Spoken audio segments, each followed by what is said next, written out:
3 தலைமுறையாக வரக்கூடிய ஜீனுக்குள்ள இருக்கிற நோயையும் தீர்க்க வல்லது இந்த சிறு செருப்படை பெரிய செருப்படி ஆகும். சின்ன வீட்டுக்கு போனவங்களுக்கு சின்ன செருப்புல அடி, பெரிய வீட்டுக்கு போனவங்களுக்கு பெரிய செருப்புல அடி அப்படின்னு பாடியிருக்காங்க யாரு? சித்தர் பெருமக்கள். அப்போ சின்ன வீட்டுக்கு போனவங்க சின்ன செருப்பு அடிக்கிறதா, பெரிய வீட்டுக்கு போனா பெரிய செருப்பு அடிக்கிறதா? அப்படி இல்லை பாயிண்ட்.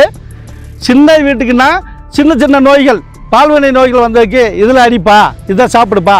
பெரிய தீர்க்க முடியாத குற்றம் குறை கஷ்டம் இன்னைக்கு அதிகமான வைரஸ் கிருமிகள் உள்ள பால்வினை நோய்களுக்கு இந்த மூலிகையை சாப்பிடுப்பான்னு சொல்லி அழகாக சின்ன வீடு பெரிய வீடுன்னு சொல்லி சின்ன செருப்படை சிறு செருப்படை பெரிய செருப்படை அப்படின்னு பேரை நமக்கு அழகாக பேருக்குள்ளேயே வச்சிருக்காங்க நம்ம சித்தர் பெருமக்கள். அசுவினி தேவராகிய சிவன் வந்து பார்வதிக்கு சொல்ல, பார்வதி அசுவனிக்கு சொல்ல, அசுவனிக்கு விசுவனிக்கு சொல்ல, விசுவனிக்கு நந்தி தேவர் சொல்ல, நந்தி தேவரிலிருந்து போகர் புலிப்பாணி புலசியர் மற்றும் திருமூலர் நமது ஐயா அகசிய பெருமான் இப்படி அனைத்து விதமான வழியில் வந்த ஒரு அற்புதமான இது சிறிய செயற்படை.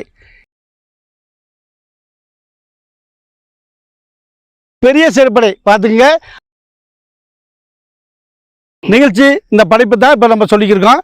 அப்பேற்பட்ட 1500 அகசிய பெருமான் எழுதிய வைத்திய சில்லறை கோர்வையில் கைலாச கம்பளி சட்டை முனிநாதர் கற்பவதி 100ல் இந்த மூலிகை பற்றி அழகாக அற்புதமாக சொல்லியிருக்காரு. ஒரு கற்ப மூலிகை என்றே சொல்லியிருக்காரு. காயம் என்றால் உடல், கற்பம் என்றால் நோயை வரவிடாமல் தடுத்து நமக்கு இந்த உயிரையும் உடலையும் ஒழுங்காக செம்மையாக வைப்பதற்கு பேர் தான் காய கற்பம் பேர். அப்பேற்பட்ட கற்ப மருந்தை நம்ம சொன்ன பாடலில் சொல்லியிருக்காரு. அந்த பாடல் பிரகாரம் பார்த்தீங்கன்னா நன்றாக அரைத்து பவுடர் பண்ணி வச்சுக்கிட்டு தினம் ஒவ்வொரு டீஸ்பூன் சாப்பிட்டுக்கிட்டு பாலில் சாப்பிட்டுக்கிட்டு இருந்தீங்கன்னா அறையில் உள்ள தோஷங்கள் நீங்களும் பாடியிருக்காங்க. அறை என்றால் என்ன?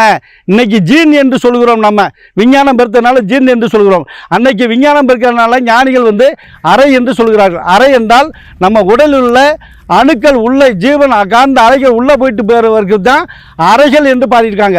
அப்பேற்பட்ட ஜீன் வழி இப்போ 3 தலைமுறையாக அந்த நோய் இருக்குதுன்னு சொல்லுவாங்க. அந்த 3 தலைமுறையாக இப்போ ஜாதக ரீதியாகவும் ஒருத்தர் குருதேசன் இருந்தால் இன்னொருத்தர் குருதேசன் நடக்கும், இப்படியே வரிசையாக வரும். அப்படி 3 தலைமுறையாக வரக்கூடிய ஜீனுக்குள்ளே இருக்கிற நோயையும் தீர்க்க வல்லது இந்த சிறு செருப்படை பெரிய செருப்படி ஆகும்.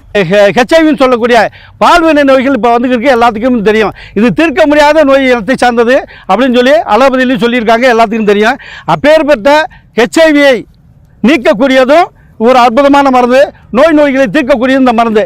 அது மட்டும் இல்லாமல் பால்வினை நோய் என்று சொல்லக்கூடிய சின்ன வீடு, அது தெரியாமல் போயிட்டு வருது, தெரிஞ்சு போயிட்டு வருது, அத்தனைக்கும் நீக்கக்கூடிய ஒரு அற்புதமான படைப்பு சின்ன செருப்படை சிறு செருப்படை பெரிய செருப்படை அப்படின்னு பேரை நமக்கு அழகாக பேருக்குள்ளேயே வச்சுருக்காங்க நம்ம சித்தர் பெருமக்கள். அப்பேற்பட்ட அருமையான விஷயங்கள் தான் இப்போ சொல்கிறோம். இது அப்படியே சமூலமாக பிடிங்கி மண்ணெல்லாம் அலசிட்டு இதே மாதிரி இதையும் பண்ணலாம். மண்ணெல்லாம் அலசிட்டு இப்போ சொன்ன தூதுவளை ஒரு பங்கு, இது ஒரு பங்கு, மஞ்சள் கரிசாலை ஒரு பங்கு, தக்கோலம் சொல்லக்கூடிய கடையில் கிடைக்கும் அது ஒரு பங்கு, எல்லாம் சேர்த்து தினமும் ஒவ்வொரு டீஸ்பூனு காப்பியில் சாப்பிட்லாம், டீயில் சாப்பிட்லாம், சும்மா சாப்பிட்டு பால் சாப்பிட்டுக்கலாம். இப்படி சாப்பிட நோயிலிருந்து விடுதலை கிடைக்கும். பால்வினை நோய் விடுதலை கிடைக்கும்.